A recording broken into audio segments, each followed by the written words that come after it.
You wake up, already moving. Before your eyes are fully open, your mind is scanning.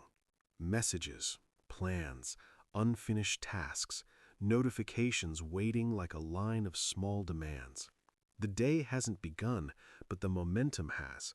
Coffee in one hand, phone in the other, a podcast playing while you get dressed, music in the car, noise in your ears, thoughts layered on thoughts.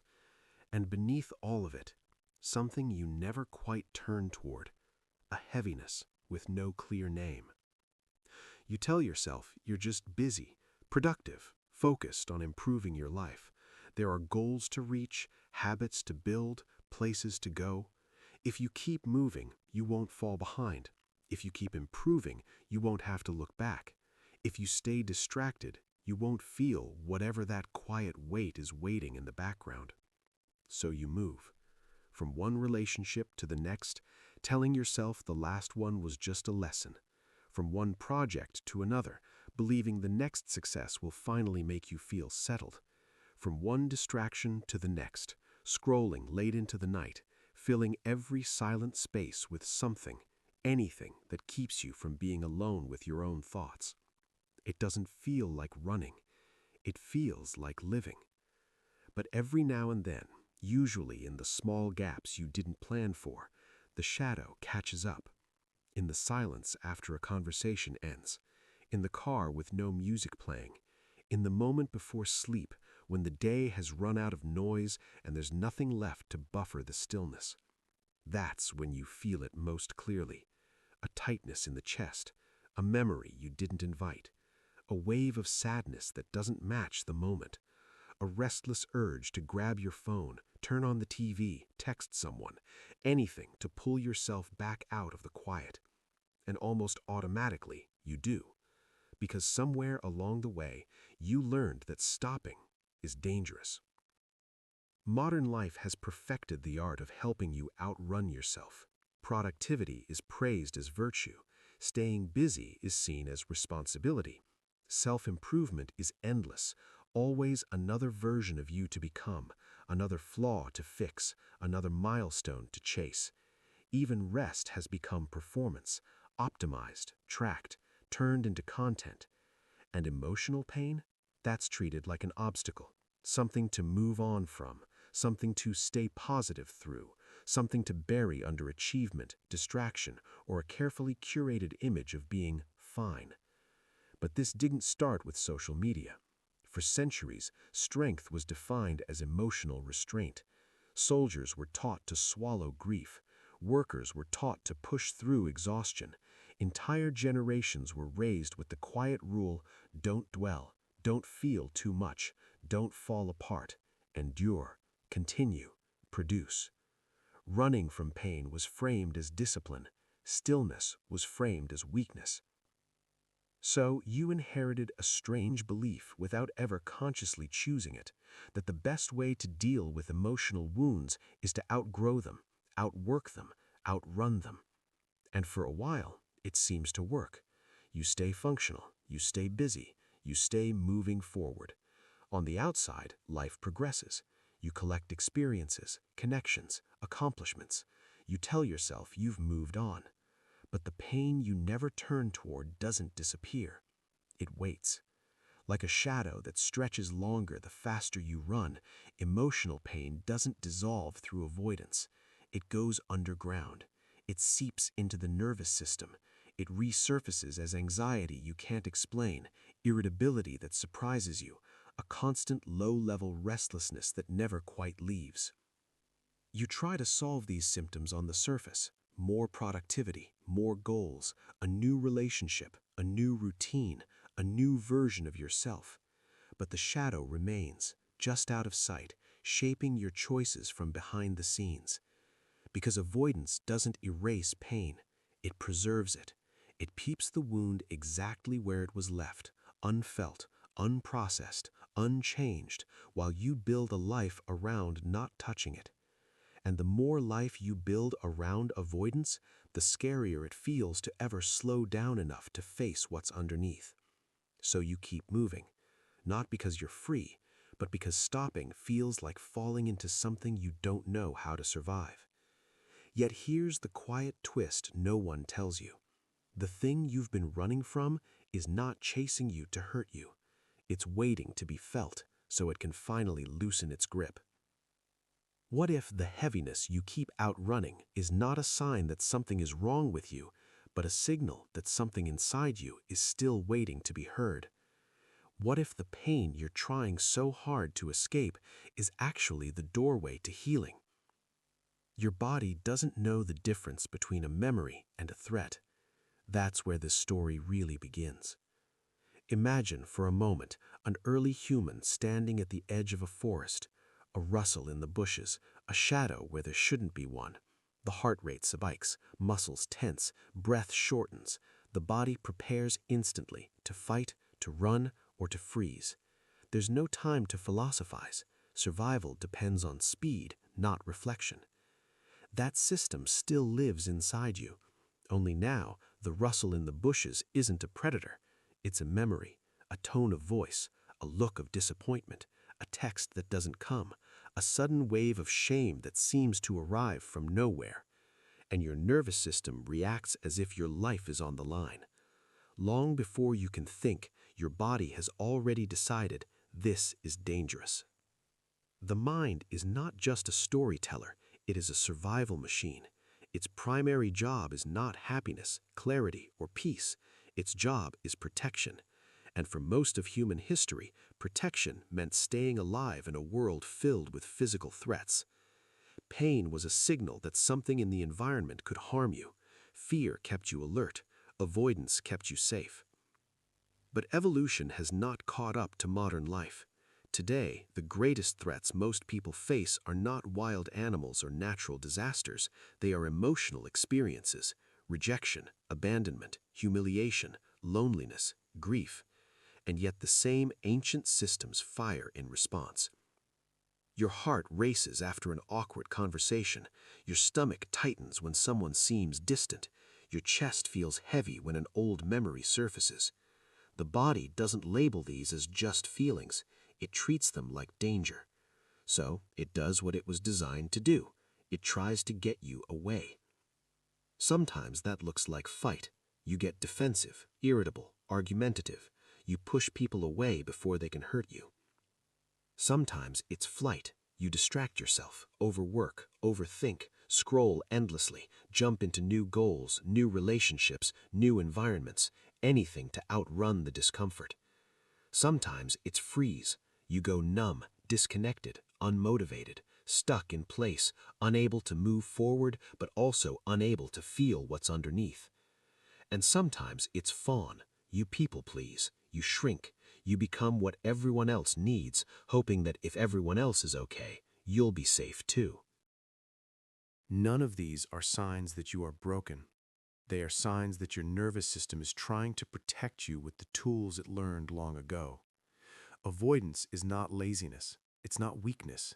It's a reflex, an intelligent automatic response from a system that believes feeling certain emotions could overwhelm you. When a painful memory starts to rise, your mind quickly diverts your attention. When grief gets too close, you suddenly feel the urge to check your phone. When shame flickers, you start replaying conversations, analyzing what you should have said, turning feeling into thinking. Distraction becomes armor. Busyness becomes escape. Overthinking becomes a way to stay in your head so you don't have to drop into your body where the feelings actually live. Because emotional pain is not just a thought, it is a physical experience stored in the nervous system. Tightness in the chest, a lump in the throat, a hollow feeling in the stomach, heat in the face, a heaviness in the limbs. These sensations are signals of experiences that were too much to process at the time they happened. Moments when you didn't feel safe enough, supported enough, or understood enough to fully feel what was there. So the body held on to it, not as a punishment, as protection. If a child feels overwhelming fear or sadness with no one to help them regulate it, the nervous system learns, this is too much. Don't go here again. Next time, avoid it. Numb it. Stay busy. Stay alert. Stay in control. Years later, the original situation may be long gone, but the body still reacts to similar emotional cues as if they carry the same danger. You might tell yourself, this happened years ago, I should be over it. But the nervous system doesn't work in shoulds, it works in felt safety. And if a feeling was once experienced as overwhelming, it gets coded as a threat to avoid, even when you are now older, stronger, and more capable of handling it. This is why healing cannot happen through logic alone. You can understand your past perfectly, you can analyze your patterns, name your wounds, explain your behavior. But if the body still believes that feeling the original pain is dangerous, it will keep pulling you away from it.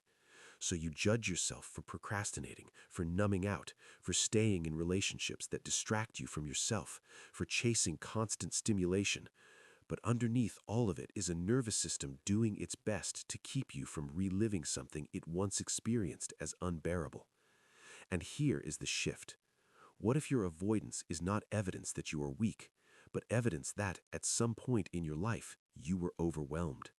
What if your patterns are not flaws in your character, but strategies your system created to survive emotional experiences you didn't have the support to process? This doesn't mean those strategies still serve you. It means they once did, and now they are simply outdated. The mind still sounds the alarm when old pain stirs. The body still braces as if a memory could destroy you. So you run, distract, overthink, please, numb, not because you want to stay stuck, but because some part of you is still trying to keep you safe. You're not afraid of the past. You're afraid of feeling it again. There is a reason you learned to look away from your own pain, and it didn't start with you. Picture a soldier standing in a trench 100 years ago. Mud, smoke, the sound of distant explosions. There is no room for grief when the person beside you falls. No space to process terror while orders are being shouted. Survival demands emotional shutdown. Feel later. Function now. That emotional discipline didn't stay on the battlefield. It came home. Entire generations were shaped by the belief that strength meant silence, that composure meant control, that breaking down meant breaking apart. Fathers came back from war unable to speak about what they'd seen. Mothers held households together by pushing their own fear and sadness into the background. Children grew up watching adults who coped by not coping at all. No one sat them down and said, "Your feelings are dangerous," but everything in the culture implied it. Then came the industrial age, where human worth slowly fused with productivity. Factories didn't pause for heartbreak. Offices didn't close for existential dread. The ideal worker was efficient, reliable, emotionally contained. Emotions were messy. Mess slowed output. So emotional restraint became professionalism. Keep it together. Don't be dramatic. Leave your personal problems at home. Over time, emotional suppression stopped being a temporary survival skill and became a personality trait to admire. The person who could endure without complaint was praised. The one who expressed pain too openly was labeled unstable, weak, or attention-seeking. Even the language shifted. You didn't feel deeply, you were too sensitive. You didn't need support, you needed to be strong. And strength in this quiet social code meant disconnection from your inner world. This conditioning was not evenly distributed. Men were often taught that sadness and fear made them less masculine. Man up became shorthand for shut down. Anger was allowed. Grief was not. Vulnerability was replaced by stoicism, sometimes with silence so deep it lasted a lifetime. Women, on the other hand, were often taught a different suppression. Anger was unfeminine. Needs were selfish. Boundaries were unkind. They learned to smile through discomfort, to accommodate, to smooth over tension. Their pain was often minimized, reframed as moodiness, sensitivity, or overreaction. Different rules, same outcome. A disconnection from authentic emotional experience. Zoom out further, and you see entire cultures built on emotional endurance, communities shaped by hardship, migration, poverty, war, and social upheaval, often survived by prioritizing resilience over reflection. There wasn't time to process trauma when survival required constant effort, so pain was swallowed, normalized, passed down without language. Life is hard. Just get on with it. Others have it worse. These phrases sound practical, even wise, but they often carry an unspoken message. Your pain is inconvenient. Your feelings are a distraction. Keep moving. Fast forward to the modern world, and emotional suppression has taken on a new, polished form. Scroll through social media, and you'll see endless encouragement to stay positive, vibrate higher, cut out negative energy.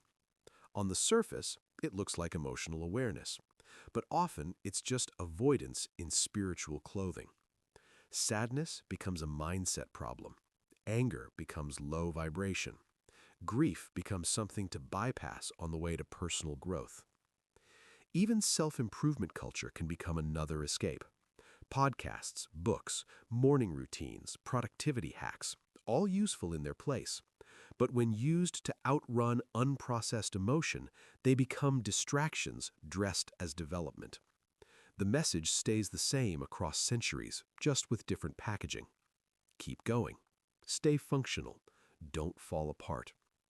So when you find yourself uncomfortable with your own pain, it's easy to assume something is wrong with you, that you're too emotional, too stuck, too weak to just move on. But what if your instinct to avoid pain is not a personal flaw?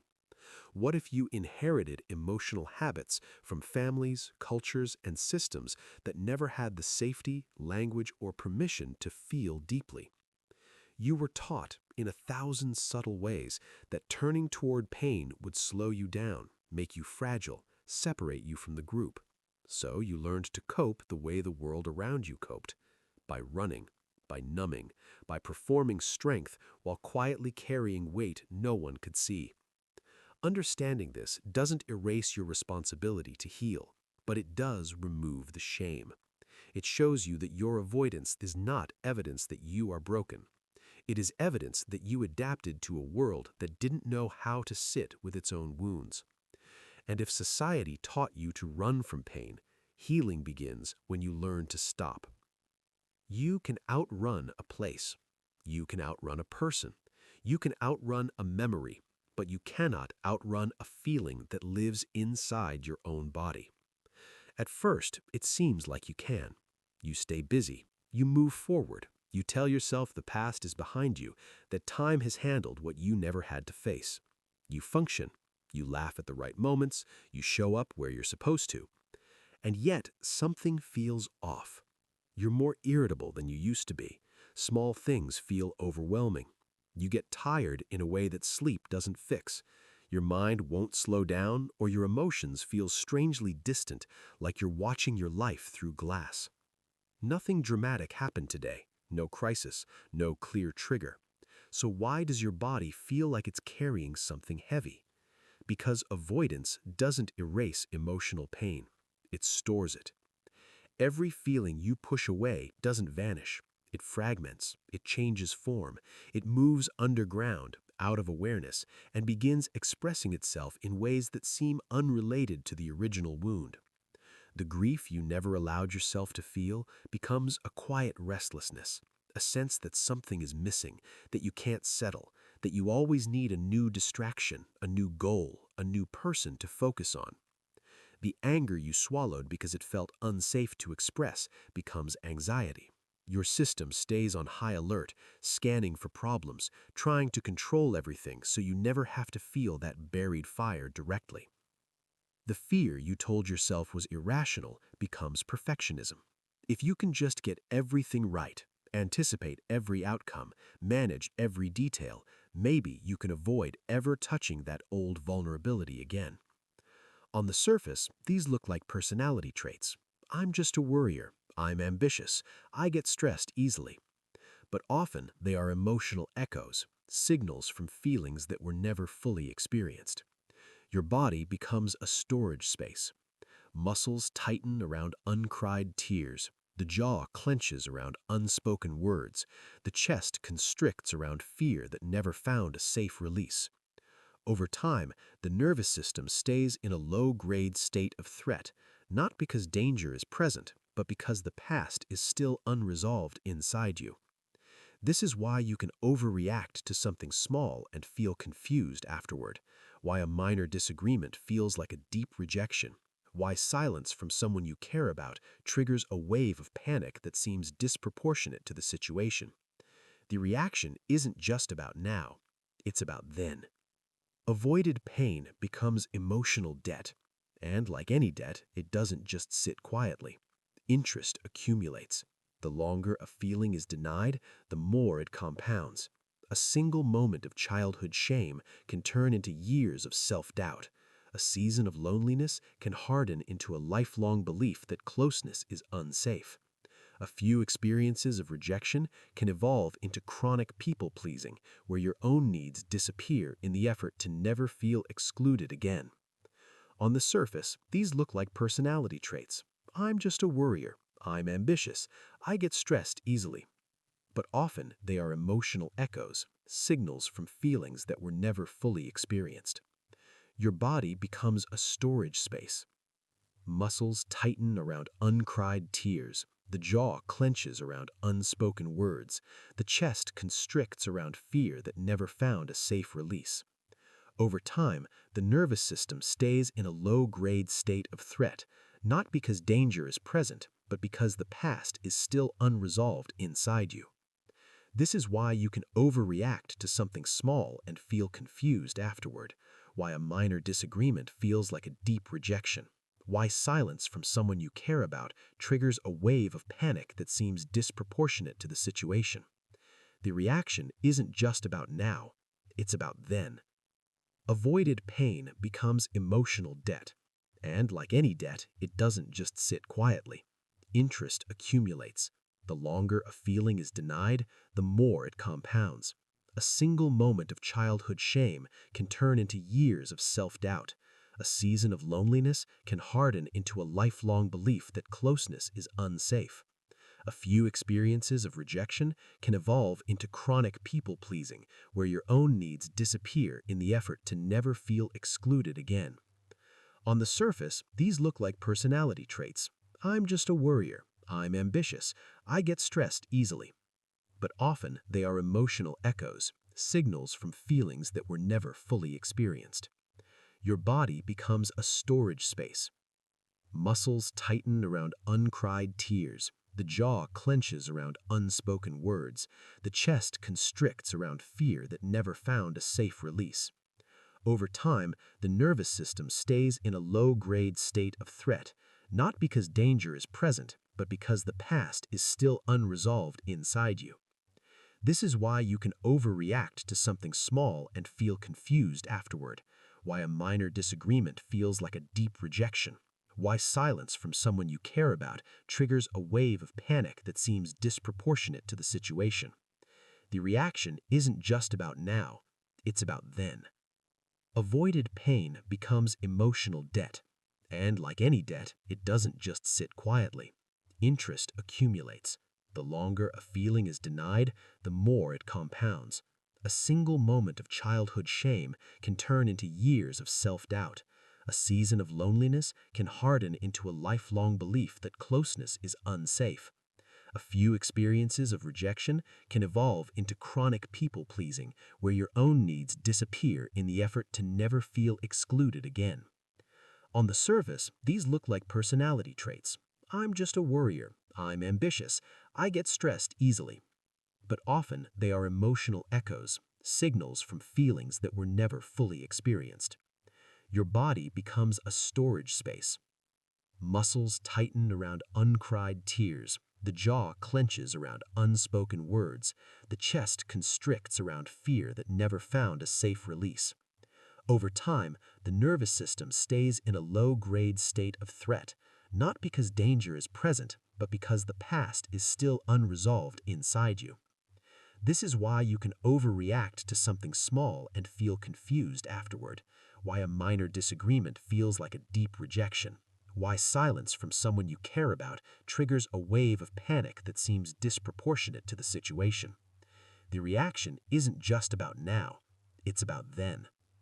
Avoided pain becomes emotional debt. And like any debt, it doesn't just sit quietly. Interest accumulates. The longer a feeling is denied, the more it compounds. A single moment of childhood shame can turn into years of self-doubt. A season of loneliness can harden into a lifelong belief that closeness is unsafe. A few experiences of rejection can evolve into chronic people-pleasing, where your own needs disappear in the effort to never feel excluded again. On the surface, these look like personality traits. I'm just a worrier. I'm ambitious. I get stressed easily. But often they are emotional echoes, signals from feelings that were never fully experienced. Your body becomes a storage space. Muscles tighten around uncried tears. The jaw clenches around unspoken words. The chest constricts around fear that never found a safe release. Over time, the nervous system stays in a low-grade state of threat, not because danger is present. For years, you may have believed that feeling your emotions would trap you in them forever, that if you opened the door to grief, you would drown, that if you touched your anger, it would consume you, that if you allowed yourself to feel fear, you would lose control. But emotions, when felt directly and safely, behave very differently than the mind predicts. They rise, they crest, they fall, like waves that only become dangerous when you fight them. Healing begins when you realize you are not trying to fix the past. You are not rewriting history or forcing yourself to move on. You are simply allowing the emotional energy that got stuck back then to finally complete its cycle. Emotional pain is not just a story in your head. It is energy in your nervous system that never got to move through. The tears you weren't allowed to cry, the anger you had to swallow, the fear you had to hide to stay safe or be accepted. That energy doesn't disappear, it waits. And when you create even a small space to feel, it begins to move again. This is why healing can look so ordinary from the outside. Someone sitting quietly, breathing, crying softly, feeling a wave of heat or trembling in their hands. No dramatic breakthrough, no cinematic transformation, just presence with discomfort. This is the shift from control to capacity. Before, your focus was on controlling your emotions, managing them, avoiding them, keeping them contained so they wouldn't disrupt your life. Now, the focus becomes something else entirely, increasing your capacity to be with what arises.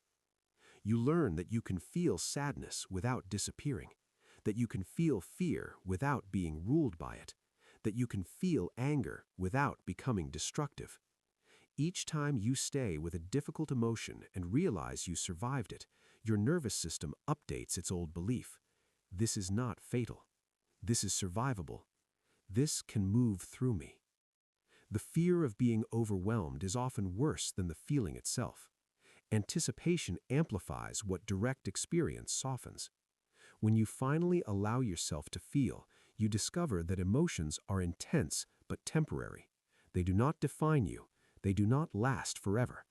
They are visitors, not permanent residents. And in learning to sit with them, you stop seeing yourself as fragile. You stop believing you must avoid discomfort at all costs. A quiet confidence begins to grow, not the confidence that nothing will hurt you, but the confidence that you can meet what hurts without collapsing. This is real strength, not the strength of suppression, the strength of presence. You begin to notice the difference in daily life. When something triggers you, there is a little more space before you react. Instead of immediately numbing, distracting, or lashing out, you pause. You feel the sensation in your body, the tightness, the heat, the ache. You stay. And because you stay, the emotion gets to complete itself instead of getting stored again. Healing is not dramatic. It doesn't always look like breakthroughs or big revelations. Most of the time, it looks like quiet moments where you choose not to abandon yourself. You sit with the feeling for a few breaths longer than you used to. You let the tears fall instead of swallowing them. You admit, even just to yourself, that something hurts. These small acts accumulate. They rewire your relationship with your inner world. What once felt like an enemy becomes something you can listen to.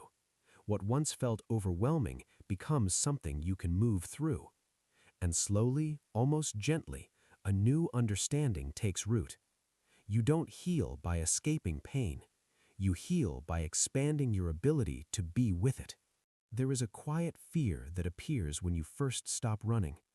If I let myself feel this, will it take over? It's the fear of being swallowed, of opening a door and finding a storm too strong to stand in. For many people, this fear is the reason avoidance felt necessary in the first place. Not because they didn't want to heal, but because they believed feeling the pain would erase them. So they kept moving, kept distracting, kept staying one step ahead of their own inner world. But healing asks something different. It asks you to turn toward the wound without becoming it. At first, that sounds impossible. When sadness rises, it can feel like you are sadness. When shame appears, it can feel like you were fundamentally flawed. When grief moves through your chest, it can feel like your entire identity has collapsed into loss. But there is something subtle happening even in those moments. You are aware of the sadness. You notice the shame. You feel the grief moving. And that awareness, quiet, steady, observing, is not the emotion itself. This is where the shift begins. For most of your life, emotions may have felt like waves that knock you down and drag you under. You either fought them or tried to outrun them. But now something new is introduced. The possibility of standing on the shore and watching the waves move without needing to stop the ocean. Awareness is not cold detachment. It is gentle presence. It is the part of you that can say, there is sadness here, instead of, I am broken. The part that notices tightness in the chest without building a story about what it means. This creates space, and space changes everything. When an emotion arises and you resist it, it tightens. When you identify with it completely, it consumes you. But when you allow it to be there while also noticing that you are the one experiencing it, the emotion has room to move. You might feel anxiety in your body, a flutter, a pressure, a restless energy. Instead of immediately trying to get rid of it, you bring curiosity. Where is it strongest? Does it move? Does it change when you breathe slowly and stay present? This is not a technique to control the feeling. It is a way of relating to it. You are no longer fighting the wave or drowning in it. You are feeling it while remaining rooted in the awareness that it is an experience passing through. This is where grounding and self-compassion enter, not as strategies to fix you, but as ways to create internal safety. You might notice your feet on the floor, the support of the chair beneath you, the rhythm of your breath. These simple anchors remind your nervous system that in this moment you are safe enough to feel what is surfacing. And self-compassion shifts the inner tone. Instead of, why am I like this? It becomes, of course this hurts. Anyone who went through that would feel something here. The wound is no longer evidence of weakness. It becomes a place where care is needed. As you practice this, feeling without fusing, witnessing without rejecting, something profound begins to happen. Emotions start to change on their own. Not because you forced them to, not because you analyzed them perfectly, but because emotions, when allowed and witnessed, complete their natural cycle. They rise, they are felt, they move through, and they settle. You begin to see that pain is not a permanent identity. It is weather moving across the sky of your awareness, sometimes heavy, sometimes light, sometimes barely there at all. You are the sky, not the storm. This doesn't mean the storm never comes again, but it does mean you are no longer terrified of it. You know there is a part of you that remains steady even when emotions surge, a quiet observer that does not get swept away. And in that knowing, a new kind of stillness appears. Not the numb stillness of suppression, the calm after a storm has passed. The air feels clearer, the ground feels steadier. You can breathe more deeply. The wound is still part of your story, but it is no longer the whole story. Pain is something you experience. It is not who you are. And in that realization, healing stops being a battle to erase your past and becomes a gentle process of allowing, witnessing, and integrating what once felt unbearable until it no longer owns you.